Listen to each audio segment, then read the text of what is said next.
After so many months spent inside under curfew, it felt strange to be walking in the dark. The icy streets of the little town were deserted, the windows blank, the curtains unmoving.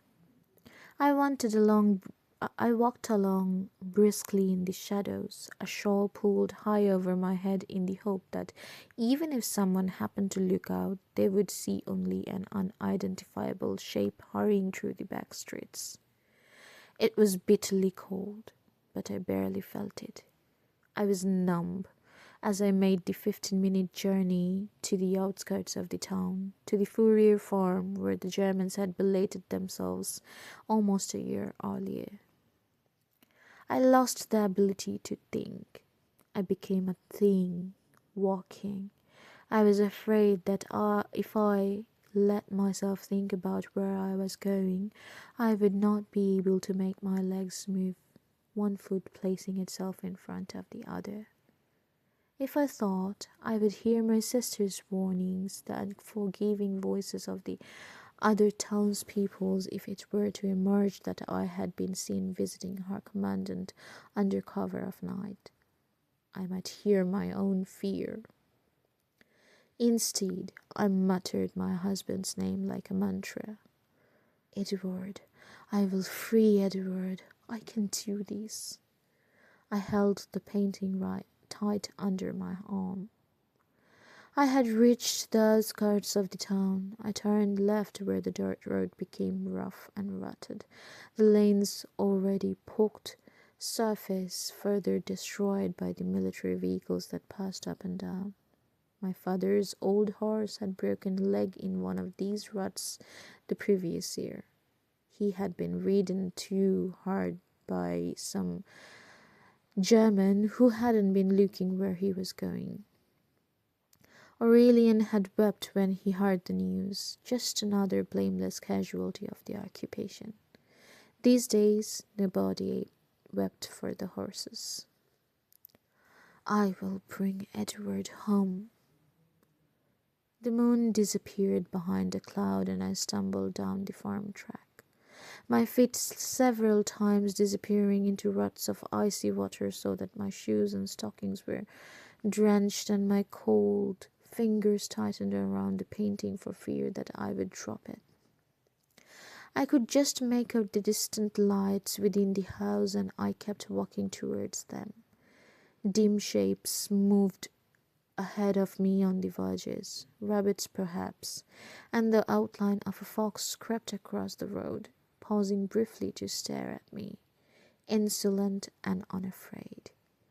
Moments later, I heard the terrified squeal of a rabbit and had to force down the bile it brought to my throat. The farm loomed ahead now, its lights blazing. I heard the rumble of a truck and my breath quickened. I leaped backwards into a hedge, ducking out of the beam of the headlights as a military vehicle bounced and whined its way past.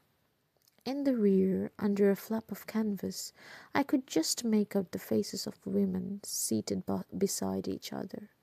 I stared as they disappeared, then pulled myself out of the hedge, my shawls catching on the twigs. There were rumors that the Germans brought in girls from outside the town. Until now, I had believed them to be just that. I thought of Lillian again and offered up a silent prayer. I was at the entrance to the farm. 100 feet ahead of me, I saw the truck stop, the shadowy forms of the women walking in silence to a door on the left, as if this were a route they had taken many times before. I heard men's voices, the distant sound of singing. Halt! The soldier stepped out in front of me. I jumped. He lifted his rifle, then peered more closely. He gestured towards the other women. No, I'm here to see her commandant. He gestured again, impatiently. Nine, I said louder. Her commandant. I have an appointment. Her commandant? I could not see his face, but the silhouette appeared to study me, then strode across the yard to where I could just make out a door. He rapped on it, and I heard a muttered conversation. I waited, my heart thumping, my skin prickling with anxiety. "Why, Heist?" he said, when he returned. "I am Madame Lefevre," I whispered. He gestured to my shawl, which I pulled briefly from my head, exposing my face. He waved towards the door across the courtyard. "Dia Shore, Auberge Shores, Green Tour of the Recten side." "What?" I said. "I do not understand." He grew impatient again. "Da da."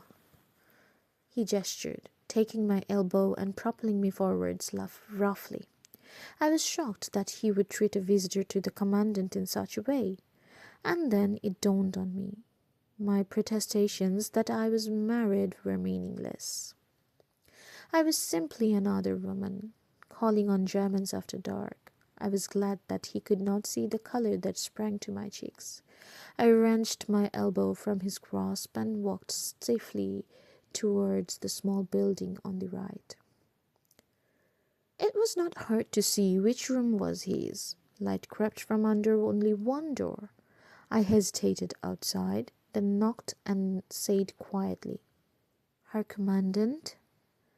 The sound of footsteps, the door opened, and I took a small step back.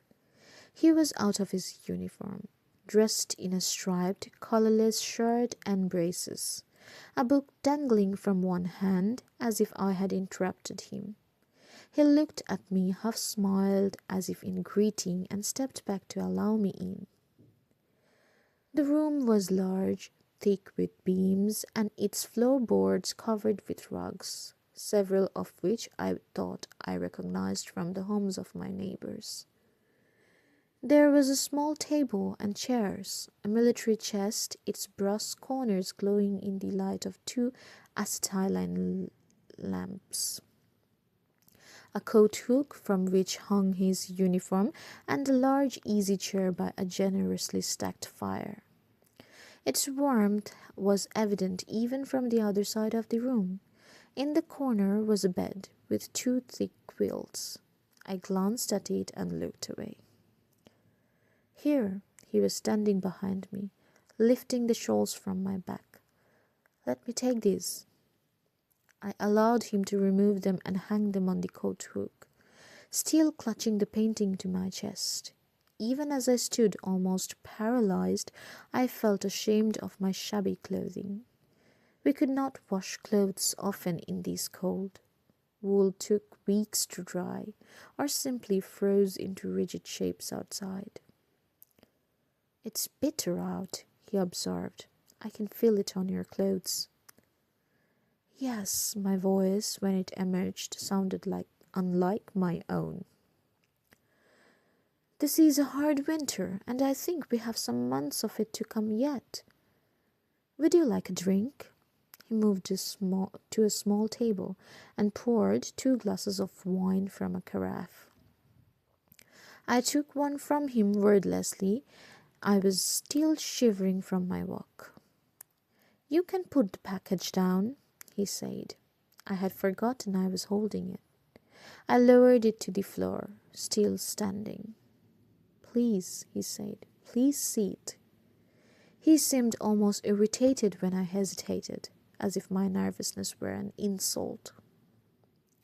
I sat on one of the wooden chairs, one hand resting against the frame of the painting. I don't know why I found it a comfort. "I did not come to eat at the hotel tonight. I thought about what you said, that you were already considered a traitor for our presence in your home." I took a sip of my wine. "I do not wish to cause you more problems, Sophie, more than we already cause you by our occupation." I didn't know what to say to this.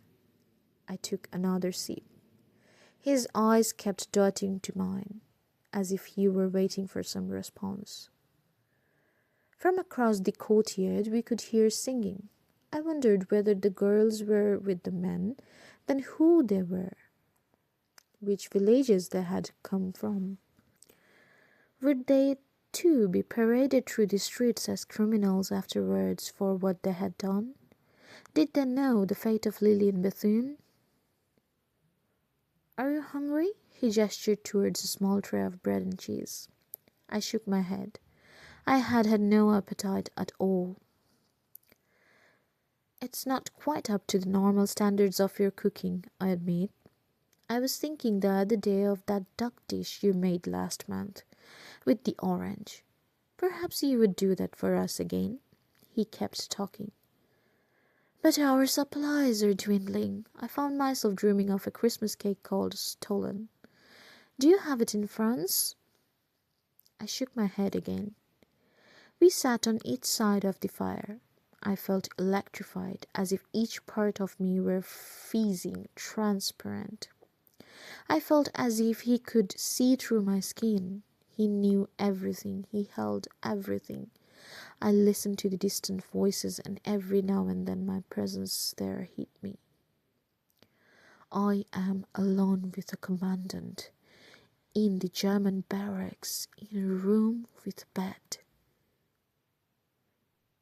Did you think about what I said? I blurted out. He stared at me for a minute. You would not allow us the pleasure of a small conversation. I swallowed. I'm sorry, but I must know. He took a sip of wine. I have thought of little else. Then my breath stalled in my chest. I leaned over, put my glass down, and unwrapped the painting. I placed it against the chair, lit by the fire, so that he could see it in its finest aspect. Will you take it? Will you take it in exchange for my husband's freedom? The air in the room grew still. He didn't look at the picture. His eyes stayed on mine, unblinking, unreadable. If I could convey to you what this painting means to me, if you knew how it had kept me going in the darkest of days, you would know I could not offer it lightly, but I would not mind the painting going to you, Herr Commandant. Frederick. Call me Frederick. Frederick, I have long known that you understood my husband's work. You understand beauty. You understand what an artist puts of himself into a piece of work, and why it is a thing of infinite value. So while it will break my heart to lose it, I give it willingly to you. He was still staring at me. I did not look away. Everything deepened on this moment. I saw an old scar running several inches from his left ear down his neck, a lightly silvered ridge. I saw that his bright blue eyes were rimmed with black, as if someone had drawn around each iris for emphasis. It was never about the painting, Sophie. And there it was, confirmation of my fate. I closed my eyes briefly and let myself absorb this knowledge. The commandant began to talk about art. He spoke of an art teacher he had known as a young man, a teacher who had opened his eyes to work far from the classicism of his upbringing.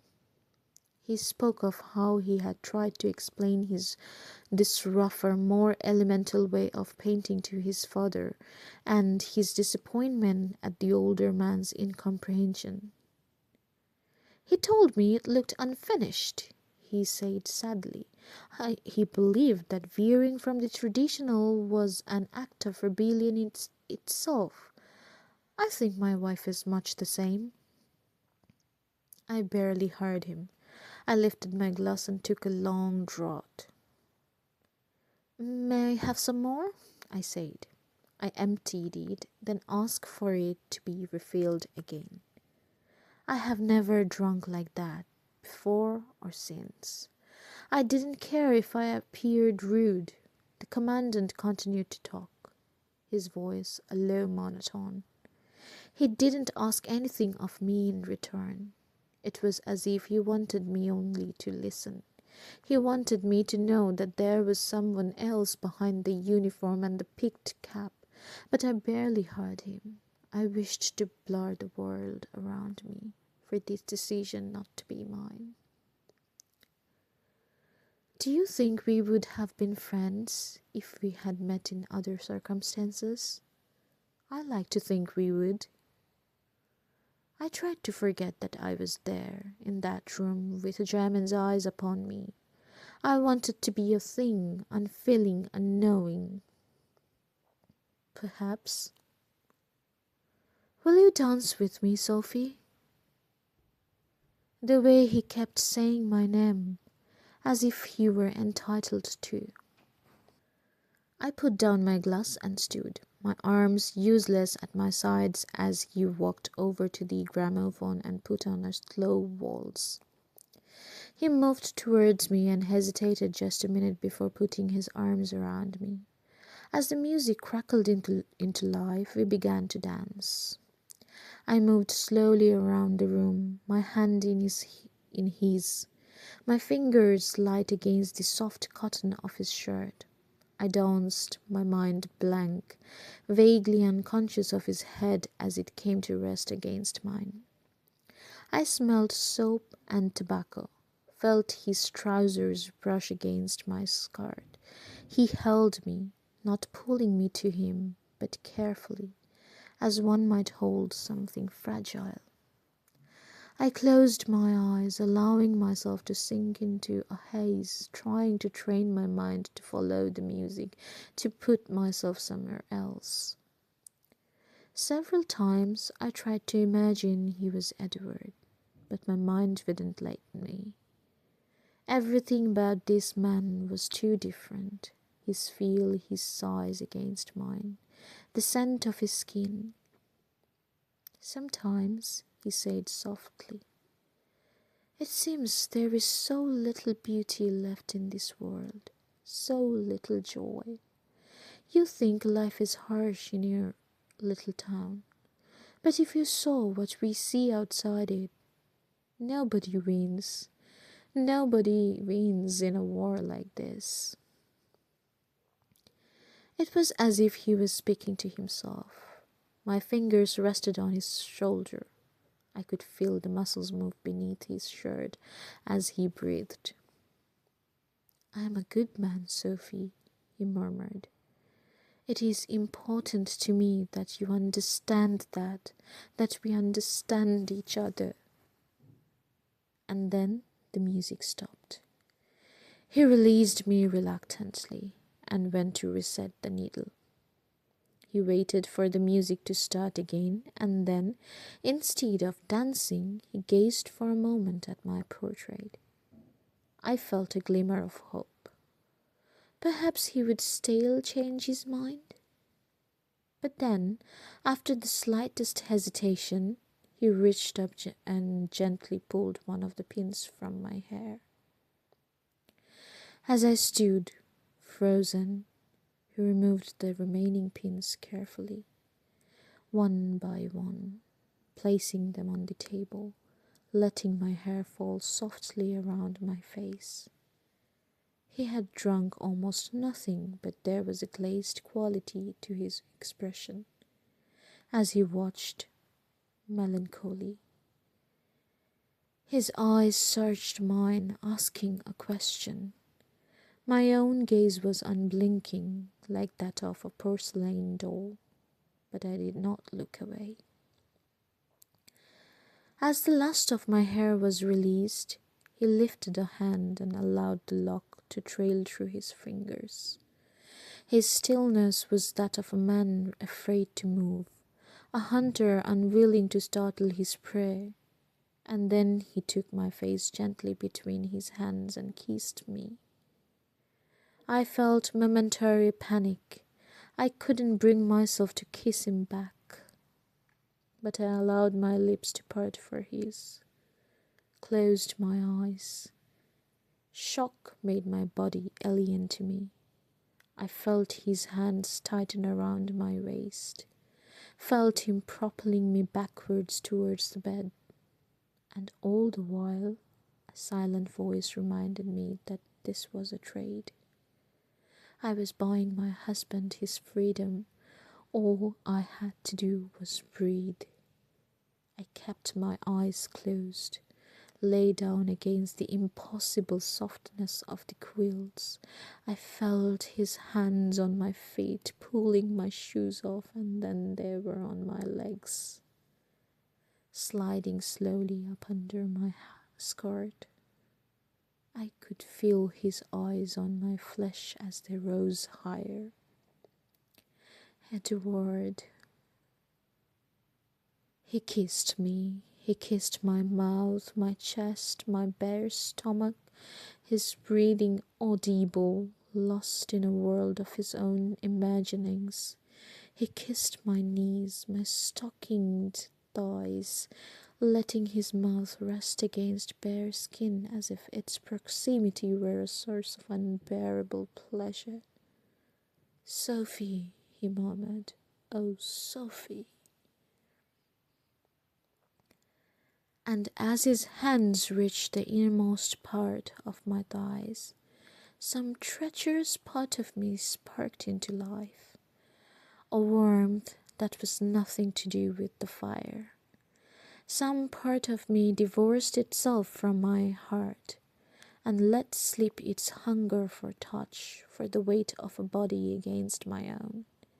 As his lips traced my skin, I shifted slightly, and out of nowhere a moan escaped my mouth. But the urgency of his response, the quickening of his breath on my face, quelled it as fast as it was born.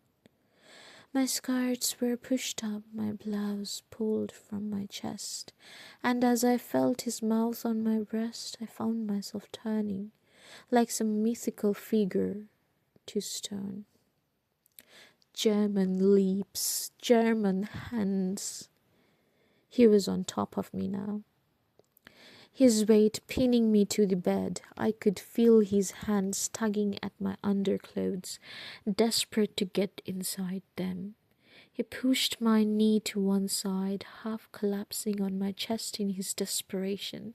I felt him hard, unyielding against my leg.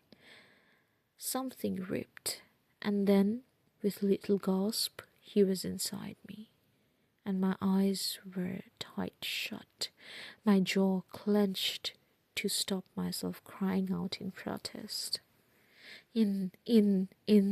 I could hear the hoarseness of his breathing in my ear, feel the faint sheen of his sweat against my skin, the buckle of his belt against my thighs. My body moved, propelled by the urgency of his. Oh God, what have I done? In. My fists closed around two handfuls of quills, my thoughts jumbled and transient. Some distant part of me resented their soft, heavy warmth more than almost anything stolen from someone. Like they stole everything. Occupied. I was occupied. I disappeared. I was in a street in Paris, Rue Soufflot. The sun was shining, and around me as I walked I could see Parisian women in their finery, the pigeons strutting through the dappled shadows of the trees. My husband's arm was linked through mine. I wanted to say something to him, but instead I let out a small sob. The scene stilled and evaporated, and then I was aware dimly that it had stopped. The pushing slowed, then stopped. Everything had stopped. His thing was no longer inside me, but soft curling apologetically against my crane. I opened my eyes and found myself looking straight into his. The commandant's face, inches from my own, was flushed, his expression agonized. I stopped breathing as I grasped his predicament. I didn't know what to do, but his eyes locked on mine, and he knew that I knew. He pushed himself roughly backward so that his weight was off me. You, he began. What? I was conscious of my exposed breasts, my skirt bunched around my waist. Your expression so. He stood, and I averted my eyes while I heard him pull up his trousers and fasten them. He stared rigidly away from me, one hand on top of his head. I, I'm sorry, I began. I wasn't sure what I was apologizing for. What did I do? You, I didn't want that. He gestured towards me. Your face. I don't understand. I was almost angry then, accosted by the unfairness of it. Did he have any idea what I had endured? Did he know what it had cost me to let him touch me? I did what you wanted. I didn't want you like that. I wanted, he said, his hand lifted in frustration. I wanted this. I wanted the girl in the painting. We both stared in silence at the portrait. The girl gazed steadily back at us, her hair around her neck, her expression challenging, glorious, sexually replete. My face. I pulled my skirts over my legs, clutched my blouse around my neck. When I spoke, my voice was thick, tremulous. I gave you her, Commandant. Everything I was capable of giving.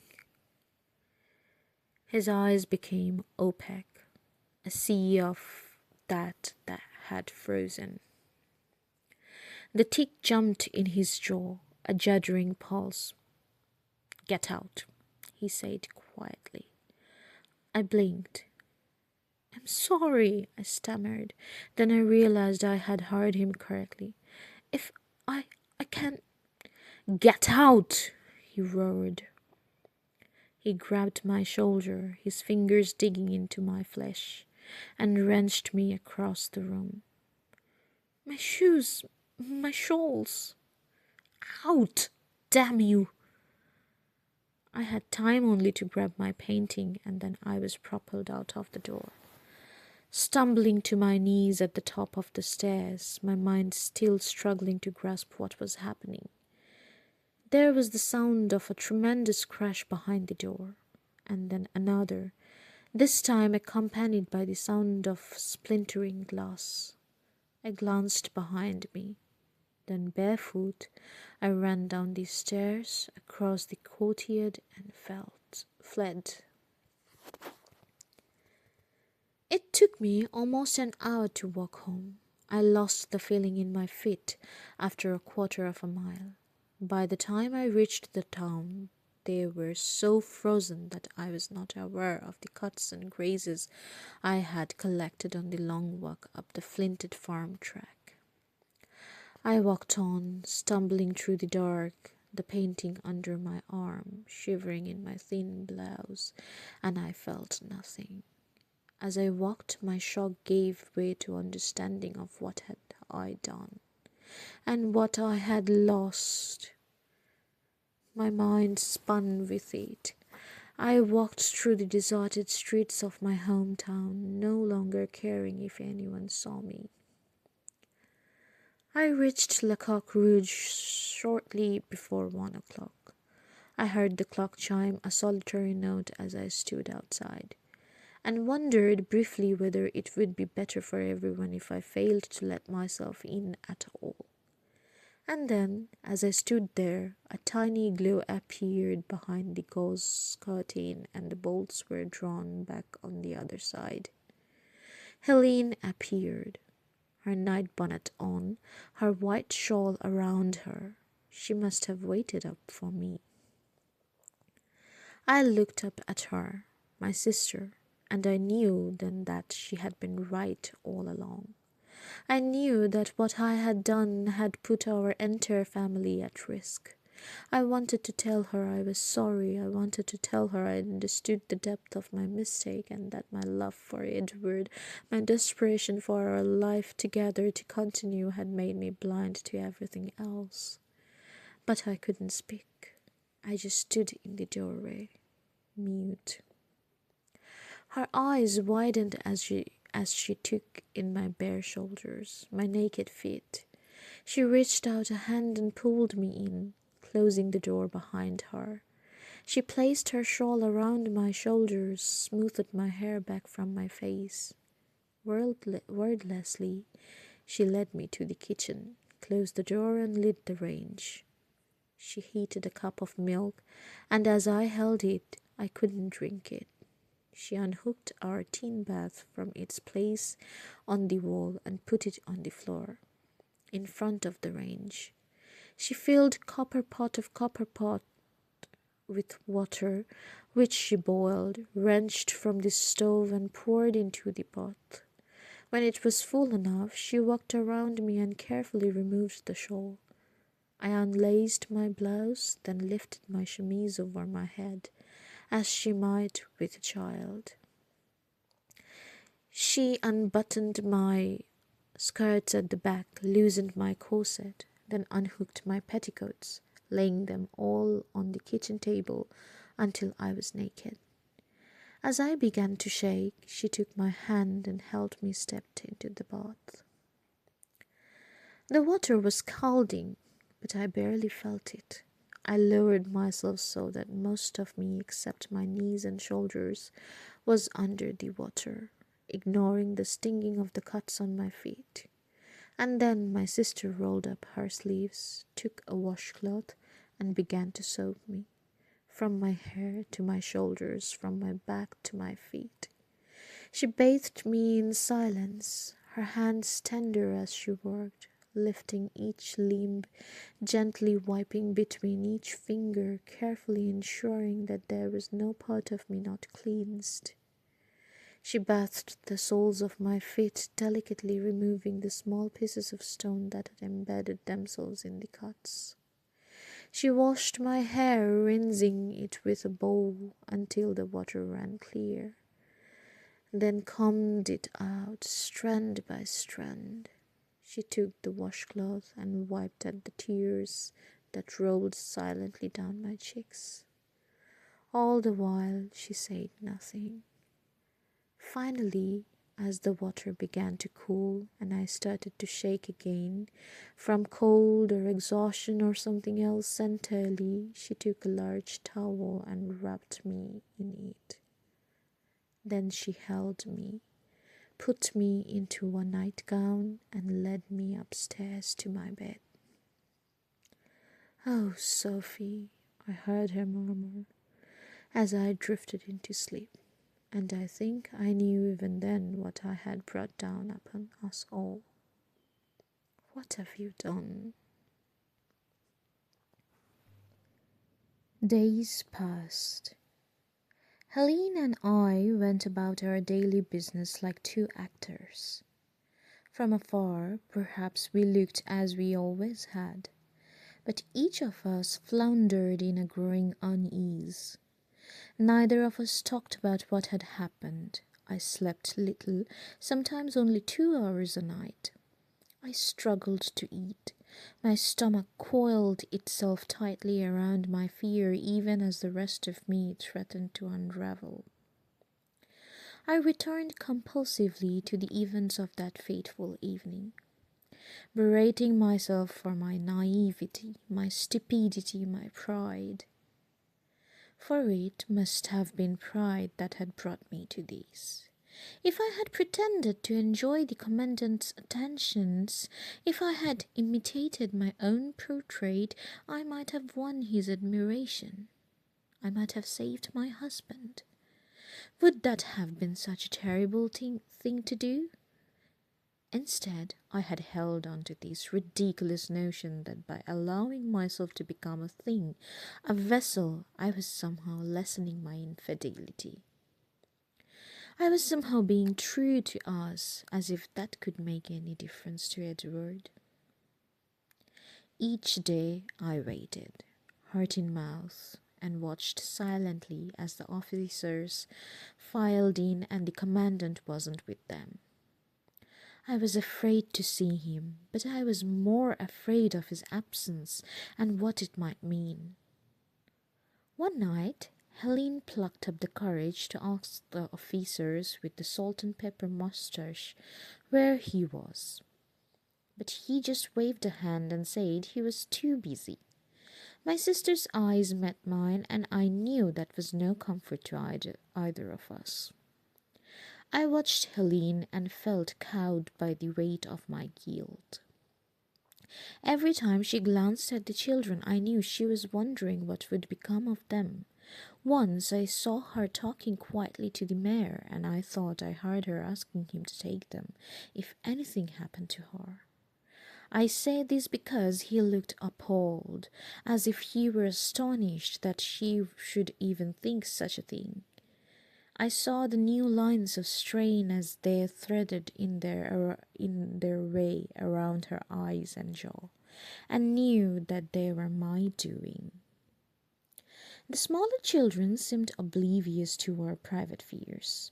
Jo and Mimi played as they always had, whining and complaining of cold or each other's minor transgressions. Hunger made them fractious. I dared not take the smallest scrap from the German supplies now, but it was hard telling them no. Aurelian was again locked in his own unhappiness. He ate silently and spoke to neither of us. I wondered if he had been fighting again at school, but I was too preoccupied to give it further thought. Edith knew, though. She had the sensitivity of a divining rod. She stuck to my side at all times. At night she slept with my nightgown clenched in her right hand, and when I woke her big dark eyes would be fixed on my face. When I caught sight of my reflection, my face was haggard, unrecognizable even to myself. News filtered through of 2 more towns taken by Germans to the northeast. Our rations grew smaller. Each day seemed longer than the last. I served and cleaned and cooked, but my thoughts were chaotic with exhaustion. Perhaps the commandant simply wouldn't appear. Perhaps his shame at what had happened between us meant he couldn't face seeing me. Perhaps he, too, felt guilt. Perhaps he was dead. Perhaps Edward would walk through the door. Perhaps the war would end tomorrow. At this point, I would usually have to sit down and take a breath. Go upstairs and get some sleep, Helene would murmur. I wondered if she hated me. I would have found it hard not to if I were her. Twice I returned to my hidden letters from the months before we had become a German territory. I read Edward's words about the friends he had made, their paltry rations, their good spirits, and it was like listening to a ghost. I read his words of tenderness to me, his promise that he would be with me soon, that occupied his every waking thought. I do this for France, but more selfishly I do it for us, so that I may travel back across a free France to my wife. The comforts of home, our studio, coffee in the Badiou Lyons, our afternoons curled up in bed, you passing me pieces of peeled orange. Things that were domestic, mundanity have now taken on the glowing hues of treasure. Do you know how much I long to bring you coffee, to watch you brush your hair? Do you know how I long to watch you laughing on the other side of the table and know that I am the cause of your happiness? I bring out these memories to console myself, to remind me why I am here. Stay safe for me. Know that I remain your devoted husband. I read his words, and now there was an extra reason to wonder whether I would ever hear them again. I was down the cellar, changing one of the casks of ale when I heard footsteps on the flagstones. Helene's silhouette appeared in the doorway, blocking out the light. "The mayor is here. He says Germans are coming for you." My heart stopped. She ran to the dividing wall and began pulling the loose bricks from their placements. "Go on. You can get out through the next door if you hurry." She pulled them out, her hands scrabbling in her haste. When she had created a hole about the width of a small barrel, she turned to me. She glanced down at her hands, wrenched off her wedding ring, and handed it to me, before pulling her shawl from her shoulders. "Take this. Go now. I'll hold them up. But hurry, Sophie. They're coming across the square." I looked down at the ring in my palm. "I can't," I said. "Why not? What if he keeps his side of the deal?" Her commandant? Deal? How on earth can he be keeping his side of the deal? They're coming for you, Sophie. They're coming to punish you, to imprison you in a camp. You have gravely offended them. They're coming to send you away. But think about it, Helene. If he wanted to punish me, he would have had me shot or paraded through the streets. He would have done to me what he did to Lillian Bethune. And risk revealing what he was punishing you for? Have you taken leave of your senses?" No, my thoughts had begun to clear. He has had time to consider his temper, and he is sending me to Edward. I know it. She pushed me towards the hole. "This is not you talking, Sophie. It is lack of sleep, your fears, a mania. You will come to your senses soon, but you need to go now. The mayor says go to Madame Pauline so that you can stay in the barn with the false floor tonight. I'll try and send word to you later." I shook off her arm. "No, no, don't you see? The commandant cannot possibly bring Edward back here, not without making it obvious what he has done. But if he sends me away with Edward, he can free us both." "Sophie, enough talking now. I kept my side of the deal. Go." "No." We stared at each other in the near dark. "I'm not going." I reached for her hand and placed the ring in it. Closing her fingers around it, I repeated quietly, "I'm not going." Helene's face crumpled.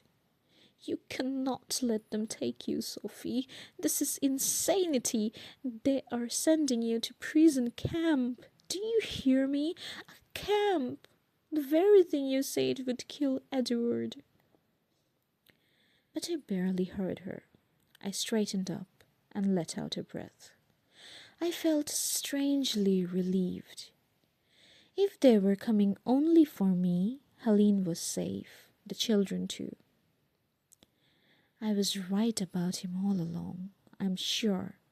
He has thought about it all in the light of the day, and he knows I tried, despite everything, to keep to my side of things. He is an honorable man. He said we were friends.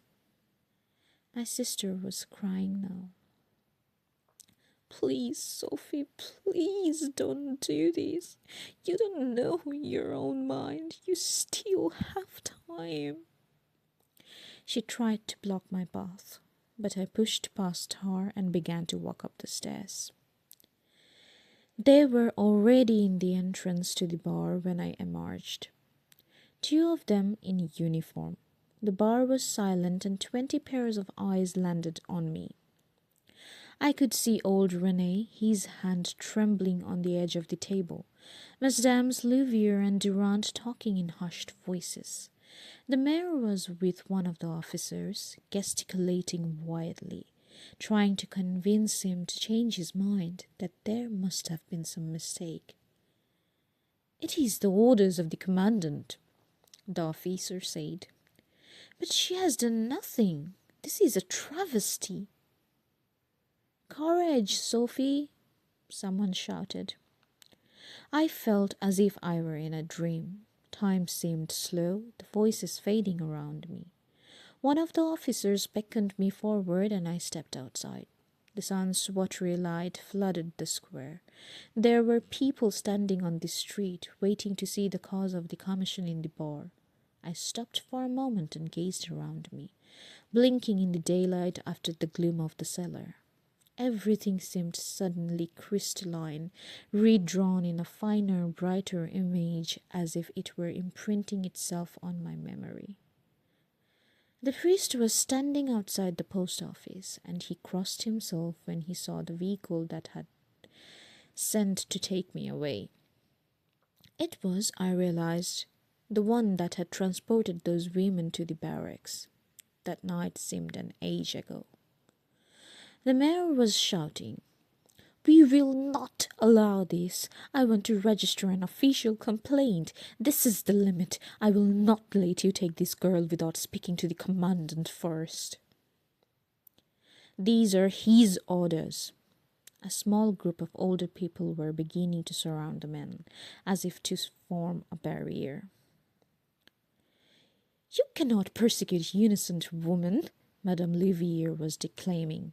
"You take over her home, make her your servant, and now you would imprison her for no reason?"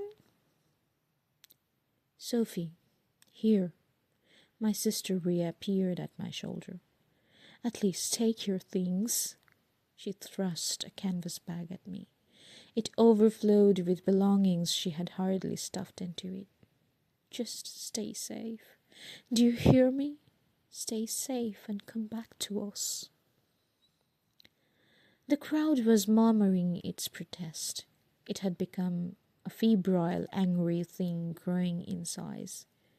I glanced sideways and saw Aurelian, his face furious and flushed, standing on the pavement with Monsieur Sewell. I didn't want him to get involved. If he turned on the Germans now, it would be a disaster, and it was important that Helene had an ally these next few months. I pushed my way towards him. "Aurelian, you were the man of the house. You must take care of everyone when I am gone," I began, but he stopped me. "It is your own fault," he blurted out. "I know what you did. I know what you did with the German." Everything stopped. I looked at my brother, the mixture of anguish and fury on his face. "I heard you and Helene talking. I saw you come back that night." I registered the exchanges of glances around me. Did Aurelian Basset just say what I think he did? "It's not what—" I began, but he turned and bolted back into the bar. A new silence fell. Aurelian's accusation was repeated in murmurs to those who hadn't heard it. I registered the shock on the faces around me, and Helene's fearful glance sideways. I was Lillian Bethune now, but without the mitigating factor of resistance. The atmosphere hardened around me tangibly. Helene's hand reached for mine. "You should have gone," she was whispering, her voice breaking. "You should have gone, Sophie." She made as if to take hold of me, but she was pulled away. One of the Germans grabbed my arm, pushing me towards the back of the truck. Someone shouted something from the distance, but I couldn't make out whether it was a protest at the Germans or some term of abuse aimed at me. Then I heard, "Putain! Putain!" and flinched. "He is sending me to Edward," I told myself, when my heart felt as if it would break out my chest. "I know he is. I must have faith." And then I heard her voice breaking into the silence. "Sophie," a little child's voice, piercing and anguished. "Sophie, Sophie." Edith burst through the crowd that had gathered and hurled herself at me and clutched my leg. "Don't leave! You said you wouldn't leave." It was the most she had said aloud since she had come to us. I swallowed, my eyes filling with tears. I stooped and put my arms around her. How can I leave her? My thoughts blurred, my senses narrowing to the feel of her little hands. And then I glanced up and saw how the German soldiers watched her, something speculative in their gaze. I reached up and smoothed her hair. "Edith, you must stay with Helene and be brave. Your maman and I will come back for you. I promise." She didn't believe me. Her eyes were wide with fear. "Nothing bad is going to happen to me. I promise. I'm going to see my husband." I tried to make her believe me, to fill my voice with certainty. "No," she said, her grip tightening. "No, please don't leave me." My heart broke. I pleaded silently with my sister. "Take her away from here. Don't let her see." Helene prized her fingers from me. She was sobbing now. "Please don't take my sister," she said to the soldiers as she pulled Edith away. "She does not know her mind. Please don't take my sister. She does not deserve this." The mayor put his arm around her shoulders, his expression confused, the fight knocked out of him by Aurelian's words. "I will be all right, Edith. Be strong," I called to her above the noise. Then someone spat at me, and I saw it. A thin, vile trail upon my sleeve. The crowd jeered. Panic filled me. "Helene," I called. "Helene!" German hands propelled me roughly into the back of the truck. I found myself in a dark interior, seated on a wooden bench. A soldier took his place opposite me, his rifle resting in the crook of his elbow. The canvas flap dropped down and the engine fired into life. The noise swelled, and so did the sound of the crowd, as if this action had unleashed those who wished to abuse me. I wondered briefly if I could throw myself through the small gap, but then I heard "War!" followed by Edith's thin wail and the sharp crack of a stone as it hit the side of the truck, causing the soldier to bark out a warning. I flinched as another struck behind where I was sitting. The German looked at me steadily. The slight smirk in his expression told me of my terrible mistake. I sat, my hands pressed together on my bag, and began to shake. As the truck pulled away, I did not try to lift the canvas flap to see out. I did not want to feel the eyes of the town upon me. I did not want to hear their verdict. I sat on the arch of the wheel and slowly dropped my head into my hands, murmuring, "Edward, Edward, Edward," to myself. And "I'm sorry, I'm not sure who I was apologizing to." Only when I reached the outskirts of the town did I dare to look up. Through the flapping gap in the canvas, I could see the red sign of La Coque Rouge